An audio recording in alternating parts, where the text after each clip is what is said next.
So greetings from a cold and wet Cape Town, broadcasting here from my office here in the Marx building in the Parliamentary Precinct.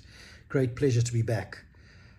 This week I had an interesting interaction with one of the residents in that they were complaining about our councillor, one councillor in particular, who was not doing his job and wasn't doing what was required.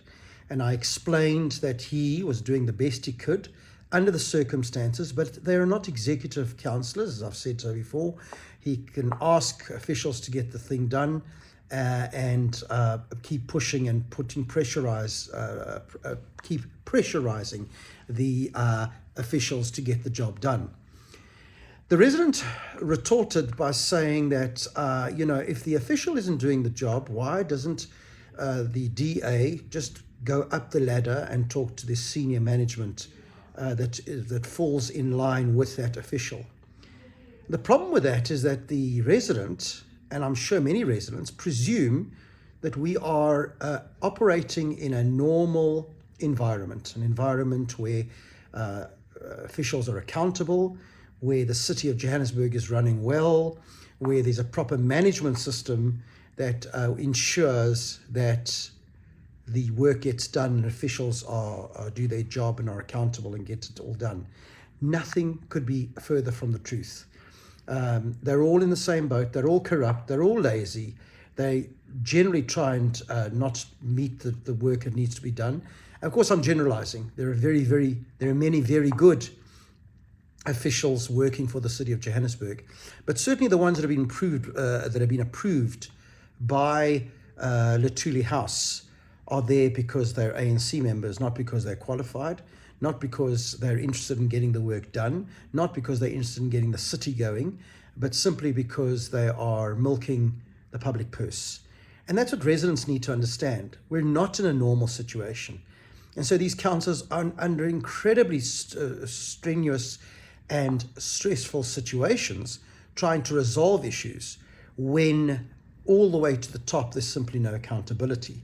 When the actual politicians, for example, that should be acting honorably, making sure that the city is served best and to rebuild the city that's so broken, they're not doing anything about it. They're not interested. They just politicize everything and choose to just do what they like. Now, if an official sees this, do you think that he or she is going to follow suit and be a good official? Most of them, or many of them, should I say, are.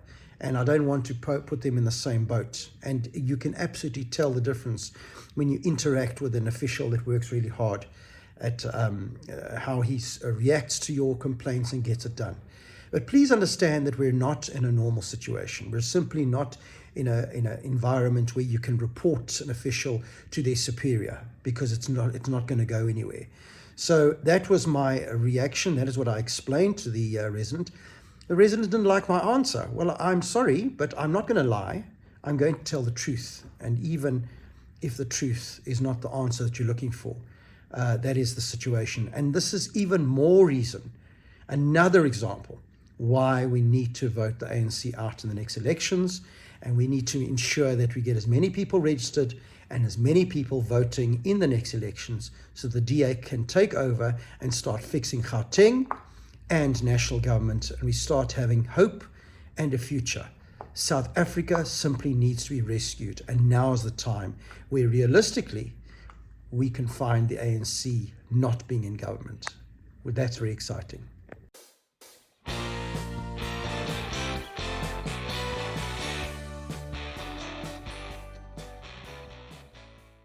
There are a few issues. The highlight this week was the fact that we tabled our end cadre bill, which we lost by just one vote.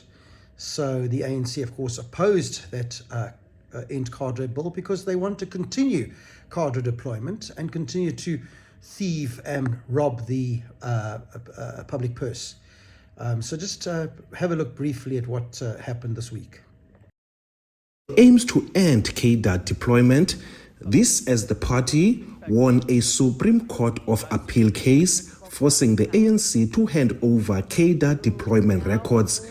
The ANC is, however, taking the SCA ruling on legal review at the Constitutional Court. The DA says cadre deployment has led to malfeasance in the public service. The deployment bill will make it a criminal offence to interfere in public appointment processes. It will prohibit politicians from working in the civil service. It will make the Public Service Commission independent and mandate it to enforce merit-based appointments. I'm here with another very famous councillor, very hard-working councillor, Rashida Landis. Rashida, you've been to congresses before. What's your impression of this congress? Fantastic. Beauty out of this world, one of the best congresses ever. Why do you say that? Because when we started, Manny, it was not so big and so huge and so vibrant, but now it's just a sea of blue. And South Africa, please wake up and cast your vote. Make the entire South Africa blue. There you go.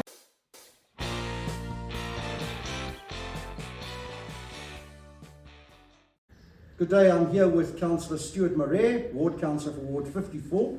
Yes, and 54 comprises what areas, what suburbs? It would start at Boyson's Reserve, Ormonde, Evans Park, Ridgeway, Crown Gardens, Suiderwoord, Winchester Hills, Allen Manor, and I don't know if I mentioned Suiderwoord. Suiderwoord. So it's a very vast geographic area, very vast demographic area with all sorts of races, ages, genders. What would be your maybe top 2 or 3 issues that really are a pain in your head? Well, let's just start with the most obvious, load shedding. Wow, if we haven't done a great job on making disgruntled residents who doing this with flying colours.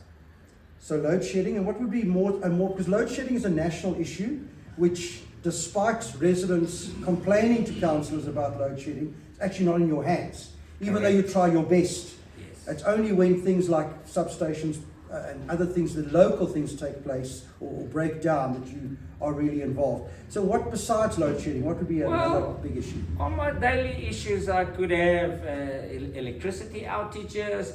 It varies from domestic home calls, or MV outages, which would be substations, or sometimes I have cable theft, which is then obviously a little bit of a disaster in the area because it takes a long time, and the city power is trying their level best, but their lead times or their service level agreement times are not what they should be, from 4 hours to anything to 24 hours plus. Now residents will complain. They said these kind of outages never happened maybe 10, 15 years ago. Why all of a sudden are we having, I'm excluding load shedding because we'll have a podcast about load shedding, but when we're talking about local outages, water, etc., why is it that there's so much going on? Why are we suffering so much as Southerners?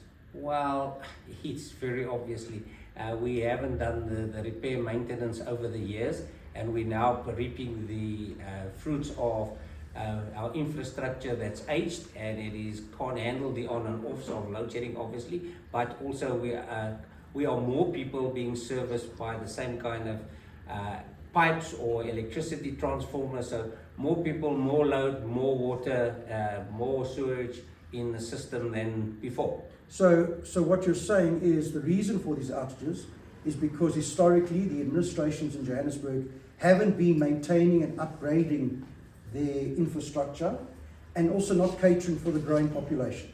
Is that correct? I was just doing an analogy the other day where I took my suburb of Suiderwoord. It's 50 plus years old. You know, I grew up when that suburb started, and I couldn't believe when I did the sums that it was 50 years old, and they've never changed the asbestos piping in that system. So we are going to be experiencing a lot more breaking down of our infrastructure in these areas. And they are older areas. I mean, the Rosettenvilles and the Forest Hills and the Chrisville areas are way older than that. Yeah, but I mean, the point is they are old, but it's not a novelty. There are cities all over the world that are much older than Joburg, and they're able to sustain their services.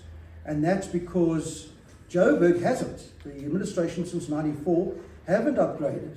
And I remember a while back when Herman Mashaba was the mayor, his MMCs used to tell us the infrastructure, some of them was old as built pre-apartheid.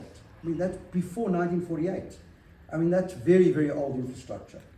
Exceptionally old infrastructure. If you think of some of our infrastructure is asbestos pipe. Now, asbestos could never be good to anybody. That we've still got that in the system. That should have been taken out of the loop long ago already. What we can absolutely guarantee is that our councillors and myself will do the best we can under the worst circumstances, which is what we are at the moment. We will continue to work hard and try and fight for the South to make sure we have the best services under these terrible conditions. Absolutely shocking that we're still in a situation where residents don't have water. Some residents in the constituency in Joburg South don't have water after 2 weeks, in some cases much longer. It's absolutely disgusting. And yet there are residents that still would support the ANC. I don't get it. Or the PA, or any of the corrupt coalition partners that are currently running the city of Johannesburg, or rather, should I say, running the city of Johannesburg down. So please consider and think about that, because again, I challenge you by asking, as I did last week, give me one example, just one example, of a badly run DA government, and you will not find it. Things are functioning, things are happening in areas that we govern, and we are changing people's lives for the better.